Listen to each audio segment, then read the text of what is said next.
Real Rock 99.3, it's Kirby Ray, and we're doing another episode of Rockin' on the Rocks, and today we are so lucky to have a tour of Fire Station number 1 here in Cape Girardeau. I've been trying to schedule this for so long, but you know how busy and hardworking these guys are. I have Jason Poole with me, my friend, and he is also the captain here at Station number 1, and he's going to host this tour with us today, so we're very thankful to have this, Jason. Thanks for your time. Thanks for stopping by, Kirby. Thanks for the Real Rock group coming in, and we're going to show you the station. We're going to start off up here. We're in our training room. This is where we do a lot of our classes, a lot of our learning. A lot of people don't realize all the training we do throughout the day and throughout the year. Just like kids out in school, you know, we're learning as adults. Keep moving forward, keep learning. And for the young ones out there that are interested in this, we have programs out there for you to come in and stop by the station and check us out. We have our Explorer program for the middle-aged kids, the teen kids. They can come in and actually ride the truck with us, do some work with us, and enjoy being with us. And for the older kids, we have our Firefighter 1 and 2 program. If you're 18 years of age and older and you'd like to find out what it's like, come in, we'll set you up, we'll get you going, get you through some of our classes and teach you how to be a firefighter and maybe one day hopefully join the Cape Girardeau Fire Department.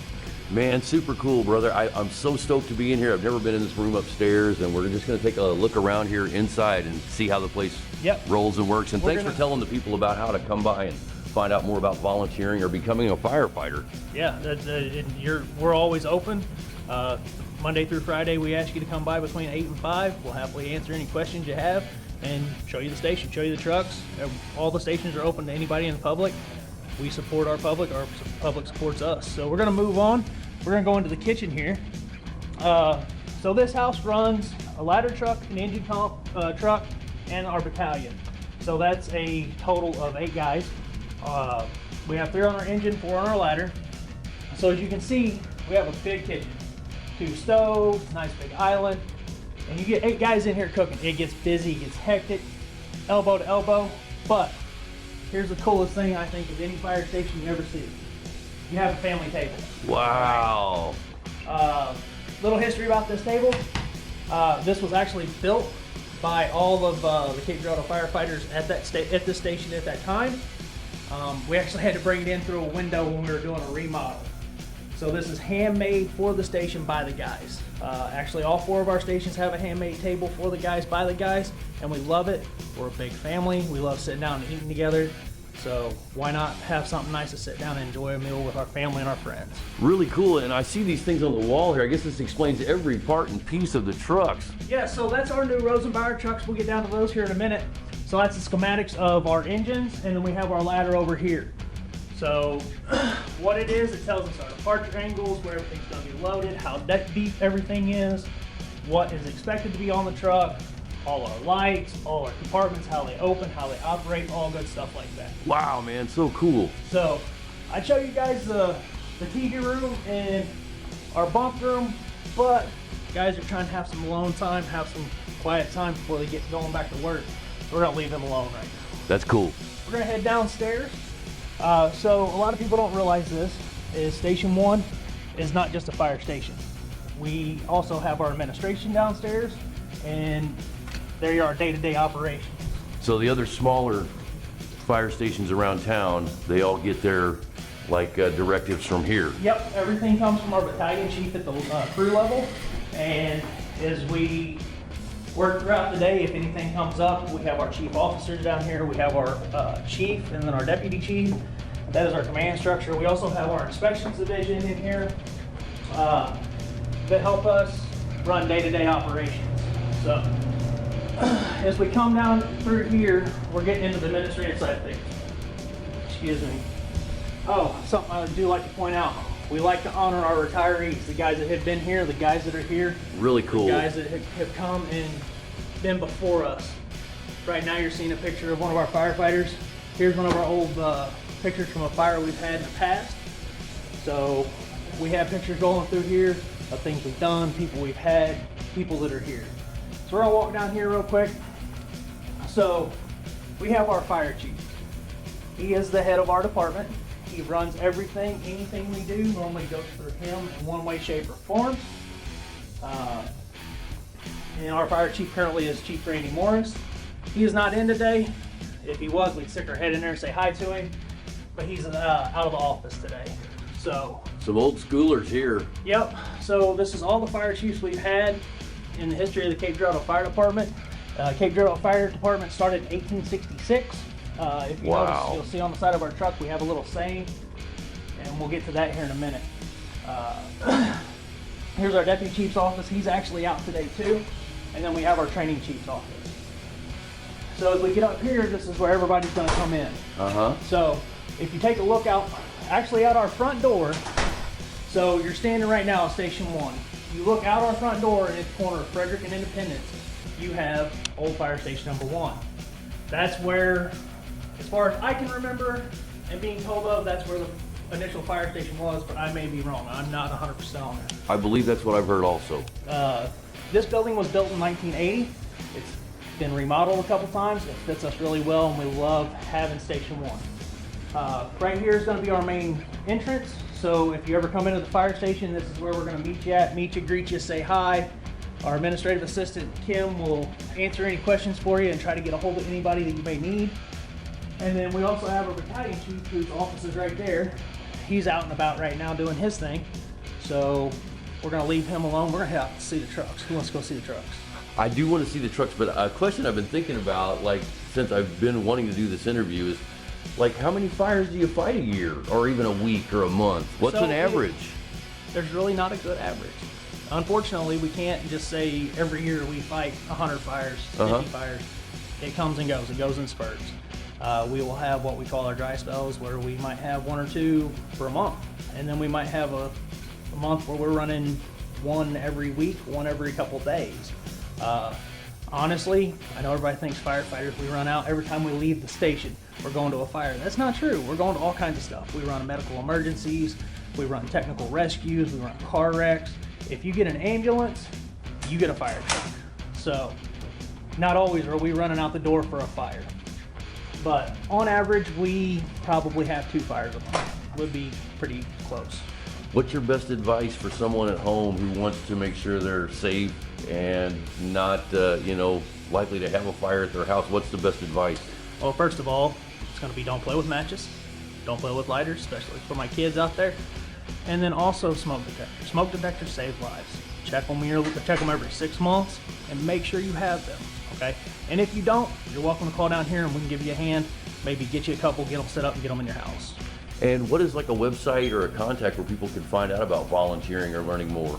So you can get on the city's website. We unfortunately are a paid career department. We don't do any volunteers, but we're happy to point you into other areas. We have several surrounding departments that are volunteer that a lot of our guys come from, myself included. I started as a volunteer and I moved into the career side. We still have several guys right now on the trucks that volunteer on the side. We love our job, we love what we do, so we even do it on our days off. So very cool, man. And as I was saying to you before we started the video, with me getting the word out about different charity events and helping things around town, it's so rewarding to help people. So I know to save someone's life or their animal, things like that, how rewarding is that? Man, that's why I do it. That's why most of us do. We don't do it for the pay. We don't do it for the glory. We do it because we love what we do. And we love helping people. We love being there for anybody and everybody, no matter what walk of life, what age. That's what we're here for. We want to help. A lot of people think we're just grumpy old firemen. We're a bunch of softies at heart. We're here for everybody, and we want to protect our community, because without our community, we wouldn't have a job, and we wouldn't have a purpose. Let's see the trucks, my friend. All right, brother, let's roll one out. We'll see the trucks. We're gonna go out with the trucks right here. So as I said earlier, we run an engine, a ladder, in our battalion. This is our battalion chief's buggy. So if you ever see this going through town, there's a pretty major call going on. He's going to be our guy who keeps in command and make sure we do everything we need to. Here we've got engine 1. This is one of our Rosenbauer fleet. We actually completely replaced our fleet here a few years ago. We got all brand new Rosenbauers. They're all almost identical, and they're great trucks. You've seen the schematics up on the wall. Beautiful truck. This is what we've got. So engine 1, and something kind of cool. If you're ever rolling through town and you're looking at the truck, look up and it says engine 1. If you notice that 1 is red. Every station has a different color. There's a reason behind that.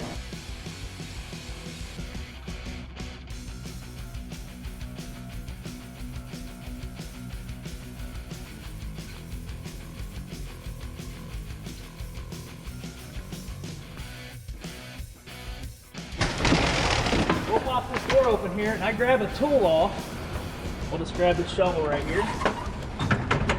Oh, maybe we won't. Grab this axe. Looks like a regular axe, right? Uh-huh. Got a piece of red tape on it. Yeah. I can track it down to where it goes. Very I know cool. Red goes to red, green goes to green. So if you ever see a truck and it's got a number on it and it's colored, that tells you what station it is, what truck it is. We're gonna move on around back. We carry a lot of hose on here. We have supply lines, we have fire attack lines. A lot of the stuff that comes off the back is more supply. We do have a couple of these two pre-connects right here come off the back. They give us more attack lines if we need them. Wow.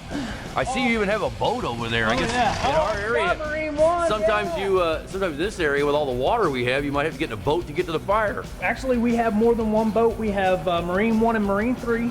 Marine 1's a 24-foot Boston whaler. We'll look at it here in a minute. And then we have Marine 3. It's just a little John boat. Then we also have our Zodiacs. We have one sitting over there. That's for whenever we got to get in shallow water, swift water, things of that nature. We can get in those and we can go rescue people. So, as I said earlier, everybody, when you call 911, you ask for an ambulance, you're getting a fire truck. So what's kind of cool about this is I tell everybody we're an ambulance out of one compartment. Wow. So we run full ALS trucks 90% of the time. We have at least one paramedic on every engine, sometimes multiple, which is really cool. So you're getting an ALS service in the city of Cape, and you call 911 off a fire truck. You ever come down a fire pole? Oh, absolutely. I figured. Oh, gotta love the fire pole. That's cool. We'll take a look at that. Awesome. Just in a second. So we run 3 guys on this truck. We've got our officer, our jump seat, and then our driver. And then that's that unit. Here we have ladder 1. It's a 100-foot aerial straight stick. You can see on the front, all collapsed down. So believe it or not, we can take that, stick that straight up, and we get 100 feet. Wow. And 100 feet off the ground is a long way. Yes, it is. So it's a 100-foot straight stick. We also have a water tower on the laddering itself, so we can flow water through it if we need to, but majority of the time we use it as a rescue. So we put the ladder up, get to a roof, get to a window, get somebody out. We run 4 guys off this truck. So instead of just having our driver, our officer, and our jump seat, we also have our irons guy, is what most departments call them, or we call it the C seat. So you got your A seat, your B seat, C seat, and D seat. We actually run 4 guys on this truck. This truck right here does not have a pump on it. It carries a little bit of water in some water cans, but there's no pump. Look right here, nothing. Turn around, we've got our pump panel right there. I see. On the other side. So no water, which is kind of cool. But with no water, means tools galore. Saw. We've got saws, we've got all our equipment ready to go. Jaws of life, right? That's what it's called. That's actually a K12 saw. Our jaws are on the other side. I see. But just tools, extension cords, tarps. You can think And of everybody knows right where everything is. Yes, sir. You have to. You're trained on it. That's part of our probationary process. We have to know where everything is at a moment's notice. At 2 in the morning, 3 in the morning. It doesn't have to be, which side is it? Right. Where's it at? In the moment, you have to know.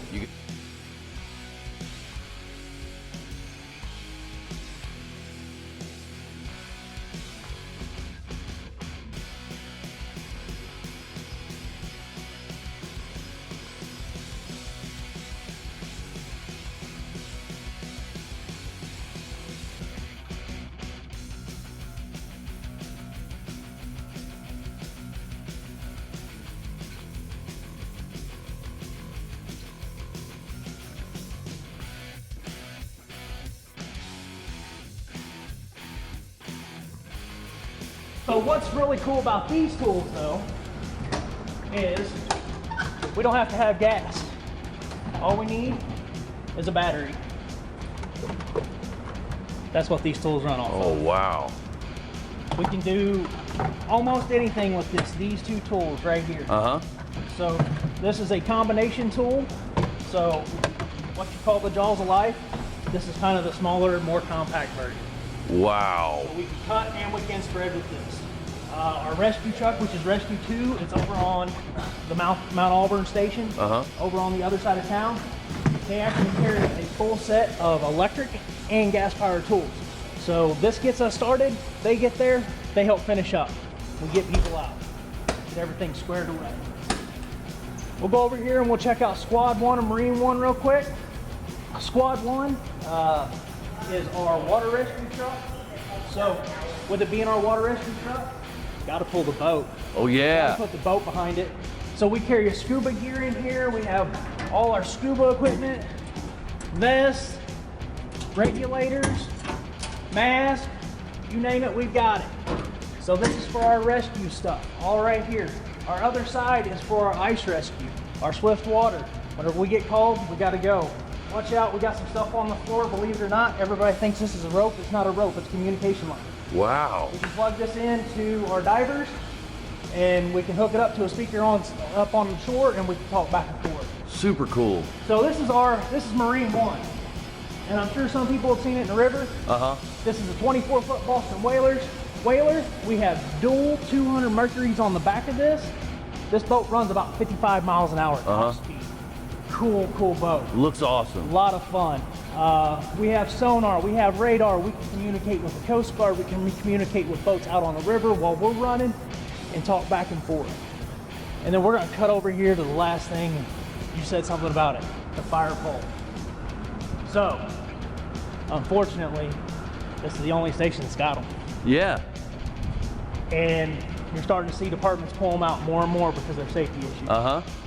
Old school. Old school. You don't see, they cause knee injuries and some other stuff, but we still have them here at the city. The pole, man. Oh, at 2 in the morning. Wow. And you get that box alarm tone or that first alarm tone and you're ready to rock and roll. You come down that pole, ready to go. Really to your cool. truck. Really cool. So I've been speaking with Jason, the captain here with the fire department in Cape Girardeau. We're at department number 1. There are other departments in town. We'll take a look at those in the future with Jason.